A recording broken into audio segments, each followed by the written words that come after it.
여러분, 세상 권세보다 하나님의 권세가 더 큰 이유는 하나님이 세상을 창조하셨고 하나님이 세상을 다스리셨기 때문입니다. 할렐루야. 나의 권세가 세상을 이기지 못합니다.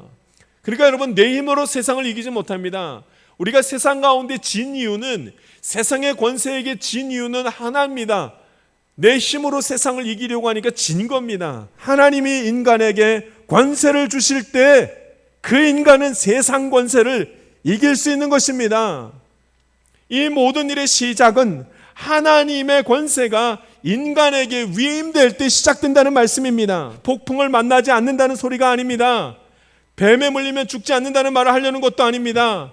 그 어떤 일을 만나도, 아무리 어려운 환경이 있어도, 죽을 만한 환경을 만나도 염려하지 말고 하나님을 의지하라는 말씀입니다. 하나님께 권세가 있기 때문입니다. 할렐루야. 세상 권세를 의지하면 염려가 많습니다. 그러나 하나님 권세를 의지하면 피할 길을 주시는 것을 보게 됩니다. 반드시 사는 것입니다. 그럼 기도가 세상 권세를 이깁니다.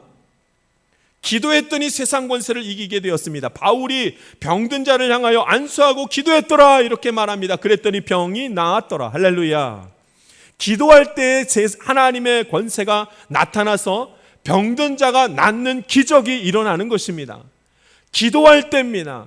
세상 권세를 이길 때는 기도할 때입니다. 하나님이 고치셨다는 감격보다는 내가 고칠 수 있나에 더 많은 생각이 가더라고요. 참으로 어리석은 생각입니다.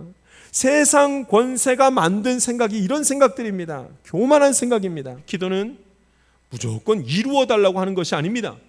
이루시는 분은 하나님이십니다. 그저 하나님과 대화하고 하나님의 때를 기다리기 위해서 기도하는 것입니다. 바울이 기도했더니 병이 나았더라. 하나님이 그의 기도를 들으신 것입니다. 그러므로 기도는 하나님이 계시다는 증거입니다. 기도는 하나님이 일하고 있다는 사실을 말씀하는 상징인 것입니다. 언제는 세상이 이기고 언제나 하나님이 이기고 하는 것이 아니라 세상 권세는 언제나 하나님의 권세에 굴복되게 되어져 있습니다. 할렐루야. 하나님이 만드신 환경, 하나님이 준비하신 사람, 하나님이 예비하신 때에 하나님의 일이 강하게 나타날 것입니다. 늘 믿음은 시간과의 싸움인 것입니다. 어떻게 기다릴 것인가? 하나님 권세가 반드시 이길 텐데 세상 방법이 아니라 하나님 방법으로 되어야 하는데 어떻게 기다릴 것인가? 눈앞에 보이기에는 너무도 암담한 이 현실 가운데에서 어떻게 하나님만 믿고 기다릴 수가 있겠습니까?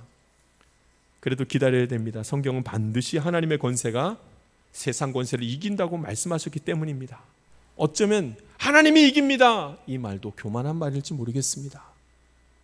하나님께서 은혜를 주셔야 우리는 이런 말도 하고, 하나님께서 보호하셔야 우리는 세상을 이기는 권세도 하나님이 주시는 것입니다.